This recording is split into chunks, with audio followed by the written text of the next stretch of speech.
শ্রোতা বন্ধুরা, আমাদের এই চ্যানেলে যতগুলি উপন্যাস চলছে তার পাশাপাশি আজ আরেকটি নতুন উপন্যাস শুরু করতে চলেছি। হেলেন মুরহাউসের লেখা দ্য ডেড সামার, যার বাংলা অনুদিত নাম আমি রেখেছি একটু অন্যরকম ভাবে, মৃত্যু নিবাস। আজ আপনারা শুনবেন এই নভেলের প্রথম পর্ব। সময়টা ছিল একটা সুন্দর সন্ধ্যা। মার্থা আর্মস্ট্রং আর তার 5 বান্ধবী মিলে গার্ডেন চেয়ারে বসে শ্যাম্পেনের গ্লাসে চুমুক দিচ্ছে। ওদের মাঝখানে একটা ছোট টেবিল, আর সেই টেবিলে রকমারি সুদৃশ্য পানীয়ের বোতল সাজিয়ে বসেছে 6 বান্ধবী। মার্থারি বাড়ির বাগানে জমিয়ে আড্ডা চলছে তাদের মধ্যে। সবারই মেজাজ বেশ ফুরফুরে। তো এবার বলো মার্থা, বলতে বলতে পানীয়ের গ্লাসটা ঠোঁটে ছুঁয়ে এক চুমুক দিয়ে ফের টেবিলে নামিয়ে রাখলো পলি হাম্বল। পলির কথার ধরনে স্পষ্ট বোঝা গেল মার্থাকে কিছু একটা বলতে যাচ্ছে, তাই মার্থা জিজ্ঞাসু দৃষ্টিতে ওর দিকে তাকালো। কিন্তু পলি চেয়ার ছেড়ে উঠে গিয়ে বাকি বান্ধবীদের পেছনে দাঁড়িয়ে ওদের কানে কানে কিছু একটা বলতে উদ্যত হলো। সঙ্গে সঙ্গে মার্থা বাদে বাকি 5 জনের 5টা মাথা এক জায়গায় জড়ো হলো। নিজেদের মধ্যে কি ফিসির ফিসির করলো, তারপরেই চাপা উচ্ছল হাসিতে ফেটে পড়ল তারা। মার্থা এখনো চুপচাপ। সে বেশ বুঝতে পারছে তার বান্ধবীরা নিশ্চয়ই কোনো একটা ব্যাপার নিয়ে তাকে উত্ত্যক্ত করবে এখন, কিন্তু সে এখনই কিছু বলতে চায় না। আগে সে শুনতে চায় ওরা ওকে কি বিষয় নিয়ে বলতে চায়। সো মার্থা, এবার সরাসরি মার্থাকে লক্ষ্য করে দুষ্টুমি ভরা গলায় পলি বলল, তোমাকে একটা কথা বলার আছে, রাগ করবে না তো? শেষ কথাগুলো বলার সময় কেমন ইনিয়ে বিনিয়ে বলার মতো শোনালো কথাগুলো। মার্থা মুখে কিছু না বলে শুধু চেয়ে রইল বান্ধবীদের দিকে, চোখের ইশারায় শুধু সম্মতি দিল। তার বান্ধবীরা শ্যাম্পেনের গ্লাসে চুমুক দিচ্ছিল। মার্থার সম্মতি পেয়ে এবার কে আগে কথাটা শুরু করবে তাই নিয়ে ওদের মধ্যে পরস্পর ইশারা চলতে লাগলো। এবার এগিয়ে এলো সারা। সে বসেছিল ফিওনার পাশে। মুখে একটা অদ্ভুত শব্দ করে সারা কৌতুক ভরে তাকালো মার্থার দিকে। কথাটা পেটে আসছে অথচ কারোর মুখে আসছে না। সবারই মুখে একটা কিরকম চাপা হাসি, আর সেই সঙ্গে কিরকম একটা মন খারাপ করা ভাব। অনেকক্ষণ ধরে এরকম চাপা নুতো চলার পর যখন কেউই আগ বাড়িয়ে সোজাসুজি মার্থাকে কথাটা বলতে পারছে না, এবার আসরে নামলো ক্লেয়ার স্মিথ, মার্থার প্রাক্তন কলিগ। বেশ কিছুক্ষণ ধরে সে লক্ষ্য করছে মার্থাকে। ওরা দেখছে মার্থাকে সবাই কিছু একটা বলতে চাইছে কিন্তু পারছে না। আসলে ব্যাপারটা শুধু মজার হলে কথাই ছিল না, কিন্তু মার্থার জীবনে একটা বেদনাদায়ক স্মৃতিকে নাড়া দেওয়ার মতো একটা ঘটনাও বটে এটা। তাই সবার ভেতরেই কি করে বলি এরকম একটা ভাব, অথচ ব্যাপারটা নিয়ে ওদের নিজেদের মধ্যে কৌতূহলের শেষ নেই। তাই ক্লেয়ার স্মিথ এবার সরাসরি মার্থার দিকে তাকিয়ে বলল, মার্থা, এরা জানতে চাইছে এই সব কিছুর ব্যাপারে ড্যান কি ভাবছে। ড্যান হলো মার্থার প্রাক্তন স্বামীর নাম। যে প্রশ্নটা এতক্ষণ ওরা করতে চেয়েও করতে পারেনি, আচমকা সেই প্রশ্নই ক্লেয়ারের মুখে 5 বান্ধবী চমকে মার্থার মুখের দিকে তাকালো। ওদের চোখে মুখে একই সঙ্গে একটা চাপা কৌতূহল আর আশঙ্কা। আশঙ্কা এই কারণে, এই বুঝি মার্থা এরকম একটা স্পর্শকাতর প্রশ্নে আপসেট হয়ে পড়ে। কিন্তু ওরা সবিস্ময়ে দেখল মার্থা আশ্চর্য রকম শান্ত গলায় বলল, ওহ, মনে হয় ও আমার এই সমস্ত ব্যাপারে খবর পেয়ে খুশি হয়েছে। আমার তো তাই মনে হয়। তারপর একটু থেমে বলল, আমি গ্রামের ওদিকে যাচ্ছি স্রেফ আমার স্মৃতির ক্ষতে প্রলেপ দেওয়ার জন্য। মার্থার কথায় পলকে পুরো বাগানে যেন একটা পিন পতন নীরবতা নেমে এলো। এবার পলি নীরবতা ভঙ্গ করে বলে উঠল, রুবিও নিশ্চয়ই তোমার মতোই খুব এক্সাইটেড। সুটকেস প্যাক আপ করে তোমার সঙ্গে যাবে গ্রামটায়, খুব মজা পাচ্ছে নাও। শেষের কথাটা পলি এমনভাবে বলল যেন কোনো শিশুকে উদ্দেশ্য করে বলছে সে। পলির কথায় আর তার কথা বলার ধরনে মার্থা শুধু কয়েক সেকেন্ড খড় দৃষ্টিতে তাকিয়ে রইল পলির দিকে। তারপর বলল, ও তো 6 মাসের একটা দুধের শিশু, ও কি বুঝছে এসবের। পলির প্রচ্ছন্ন টিপ্পনিতে মার্থার এরকম গম্ভীর রিয়াকশনে পলি একটু থতমত খেয়ে গেল। তাকালো ফিওনা আর সারার দিকে। মার্থা সেটা লক্ষ্য করল। সে আবার আগের মতো নিশ্চুপ হয়ে রইল।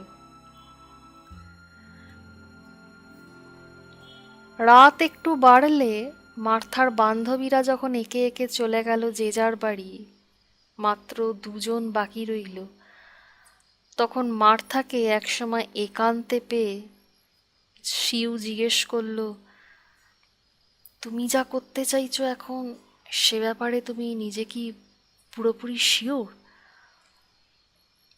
মার্থা তখন কিচেনে 2 মগ কফি তৈরি করছিল। শিউ দাঁড়িয়েছিল বাগানের দিকটায়। ওখান থেকেই সে রান্নাঘরের দিকে তাকিয়ে মার্থাকে উদ্দেশ্য করে প্রশ্নটা করল। শিউয়ের প্রশ্নটা কানে যেতে মার্থা কফির মগে দুধ ঢালতে গিয়েও থেমে গেল। মাইক্রোওয়েভের পাশে কিচেন ক্যাবিনেটের ওপরেই রাখা ছিল এনভেলপটা।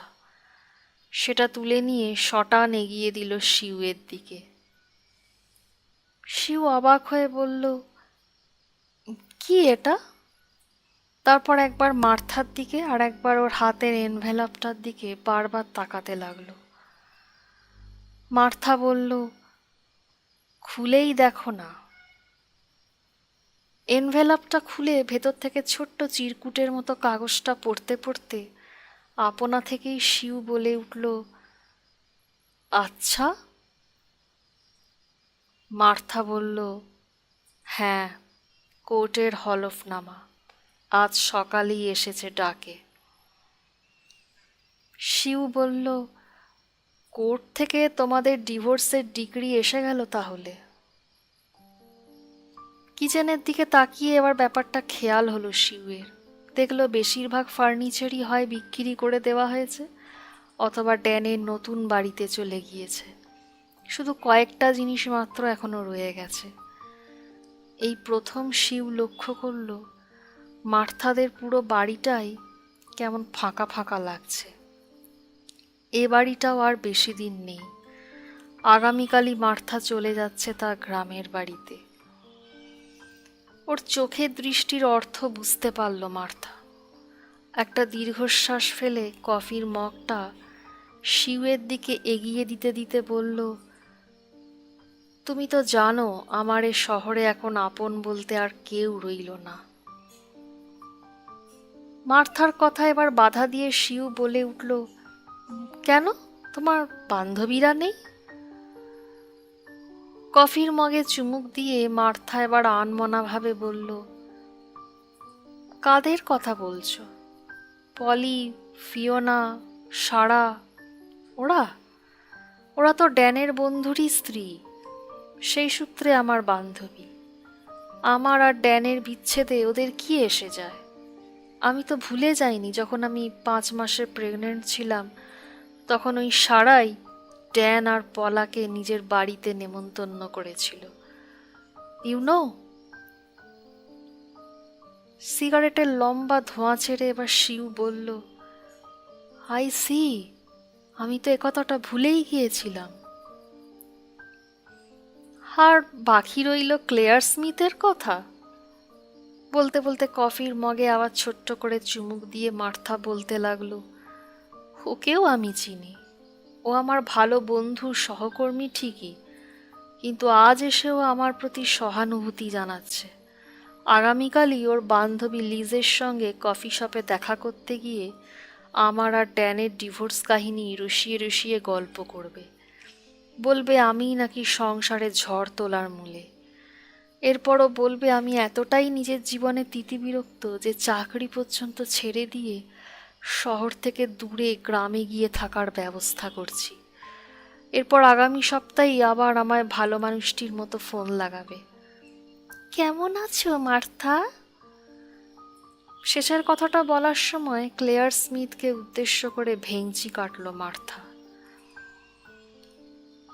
সিগারেটের শেষ টুকরোটা মাটিতে ফেলে জুতো দিয়ে পিষে নিবু নিবু হয়ে আসা আগুনটা সম্পূর্ণ নিভিয়ে ফেলল শিউ। তারপর মার্থার দিকে তাকিয়ে বলল, কিন্তু যেখানে কিনা তুমি মোটেও এই ডিভোর্স নিয়ে অতটা আপসেট হয়ে পড়োনি, তাই না? তারপরে বলল, কিন্তু এই বাড়িটাকে ছেড়ে যেতে কষ্ট হবে না তোমার? যতই হোক তোমার আর ড্যানের সংসার তো এখানেই। শিউয়ের কথার মাঝেই হেসে ফেলল মার্থা।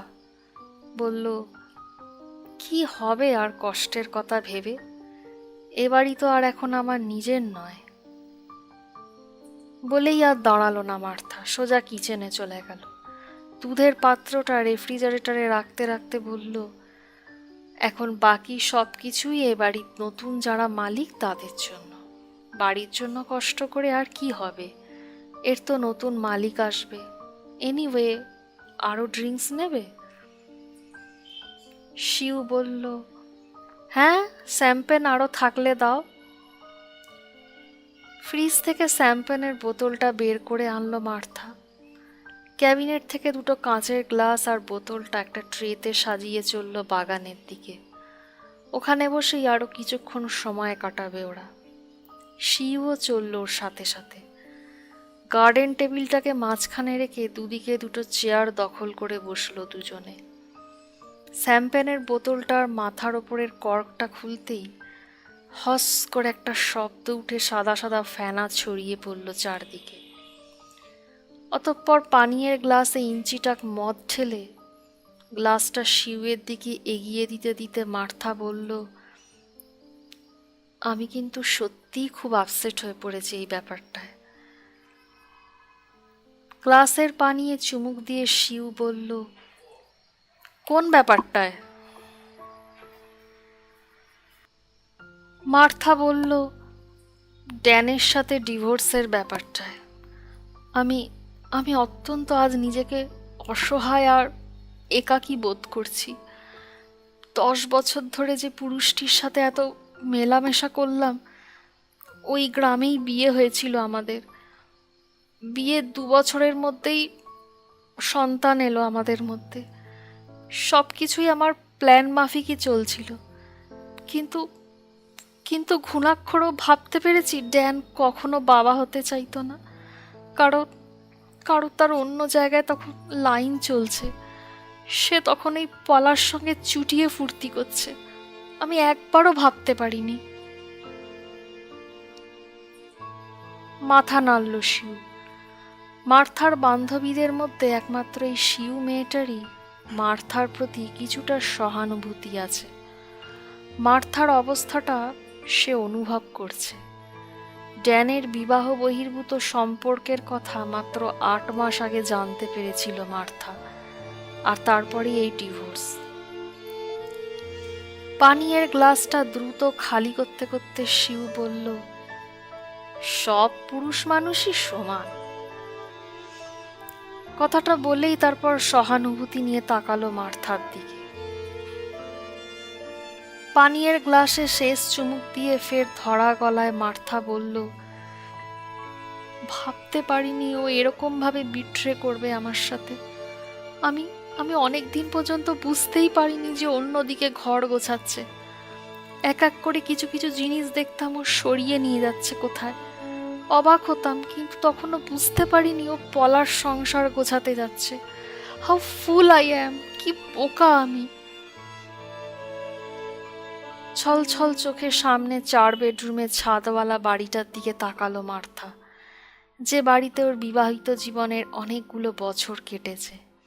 জানলা দিয়ে তাকালে এখনো ভেতরে ছিমছাম অর্ধেক খালি কিচেনটা চোখে পড়ছে। সেদিকে তাকিয়ে কেটে কেটে মার্থা বলল, আশা করি ও আমার চেয়েও ওই পলাকে বেশি ভালোবাসবে, আর তার চেয়েও বেশি নিশ্চয়ই আমার ভালোবাসবে আমার রুবিকে, চিরকাল ভালোবাসবে। আমি এই সান্ত্বনা নিয়েই মরতে চাই। আমায় কোনোদিন ও ভালোবেসেছে কিনা জানতে চাই না, আমার মেয়েটাকে ভালোবাসলেই আমি শান্তি পাব। এরপর একটু থেমে মার্থা ফের বলল, বাড়িটাকে বেচে দেওয়ার সিদ্ধান্তটা আমার পক্ষে ঠিক কাজ হয়েছে বলেই আমি মনে করছি। এ বাড়িতে আমি আর থাকতেও পারতাম না। কিন্তু কিন্তু বলতে বলতে মার্থার 2 চোখ জলে ভরে উঠল। তারপর বলল, আমার আমার কোথায় ব্যথাটা বাজছে জানো? শিউ তাকালো মার্থার দিকে, ওর 2 চোখে জিজ্ঞাসা। মার্থা বলতে লাগলো, আমার আমার বাচ্চাটার এখনো জ্ঞান গম্যি হয়নি। বড় হয়েও কাকে বাবা বলে ডাকবে? স্কুলে অন্য বাচ্চারা যখন তাদের বাবার গল্প করবে, ওর চুপচাপ শোনা ছাড়া কিছু করার থাকবে না। ভাবো একবার, মা হয়ে ওই জিনিস আমি কি করে সহ্য করব? ফাদার্স ডেতে যখন অন্য বাচ্চারা... মার্থার কথার মাঝেই এবার হাত তুলে মার্থাকে থামিয়ে দিল শিউ। বলল, ওহ, রিল্যাক্স মার্থা। আমি মনে করি না এর জন্য রুবিকে কোনো রকম অস্বস্তিকর অবস্থায় পড়তে হবে। এই দেশে তো কি, এই দুনিয়ায় এমন অনেক বাচ্চা আছে যাদের বাবা নেই, তারা দিব্যি বড় হচ্ছে। সুতরাং এসব চিন্তা মাথাতেও এনো না। একটা দীর্ঘশ্বাস ফেলে মার্থা বলল, জানি। এবার দৃঢ় গলায় শিউ বলল, এনিওয়ে, তোমার সিদ্ধান্ত মোটেও ভুল নয়। শহর ছেড়ে দিচ্ছ, ঠিক আছে, অলরাইট। আমি আর কি করব? তোমাদের দুজনকে খুব মিস করব এই পর্যন্ত। এছাড়া আর কি করণীয় আছে আমার? আর রোজ রোজ দেখা হবে না আমাদের। মার্থা শিউয়ের খালি পানীয়ের গ্লাসটা আবার পূর্ণ করে দিতে লাগলো। তারপর বলল, চাকরি বাকরি তো ছেড়ে দিয়েছি, এখন আমি লেখালেখির কাজ নিয়েই থাকতে চাই। বাকি জীবনটা বই লিখেই কাটিয়ে দেব।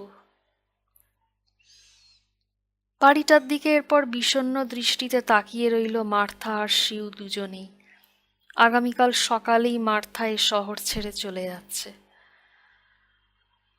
বাড়িটার দিকে তাকিয়ে থেকে মার্থা ফের বলতে লাগলো, মিস্টার লোভারের হাতে মেনটেন্যান্সের টাকাটা দিয়ে যাব, সেই পেমেন্টটা করে দেবে। কাল আমি রুবিকে নিয়ে চলে যাব গ্রামের ওই পুরনো বাড়িটায়। ওখানেই ওকে একা একা বড় করব। ওকে নিজের সেরাটুকু উজাড় করে দেব আমি। কোনো বিজ্ঞাপন, কোনো চটকদারির ছায়া ওর ওপর আমি পড়তে দেব না। অনেকক্ষণ আর 2 বান্ধবীতে আর কোনো কথা হলো না। চেয়ার ছেড়ে উঠতে উঠতে এবার শিউ বলল, যাক, প্রার্থনা করি গ্রামের বাড়িতে তোমার জীবন বেশ ভালোভাবেই কাটবে। Best of luck. জীবন যুদ্ধে জয়ী হও, এটাই উইশ করলাম। বাগানের অন্ধকার গাছগুলোর দিকে শূন্য দৃষ্টি ঘোরাতে ঘোরাতে উদাস গলায় কথাগুলো বলল শিউ।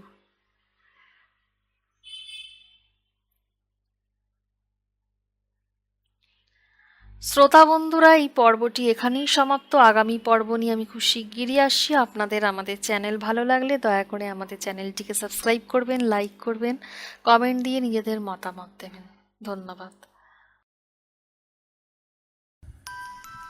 গল্পটি শোনার জন্য আপনাদের সবাইকে অসংখ্য ধন্যবাদ। পরবর্তী পর্ব পেতে অবশ্যই আমাদের চ্যানেলটি সাবস্ক্রাইব করুন এবং বেল আইকনটি ক্লিক করুন।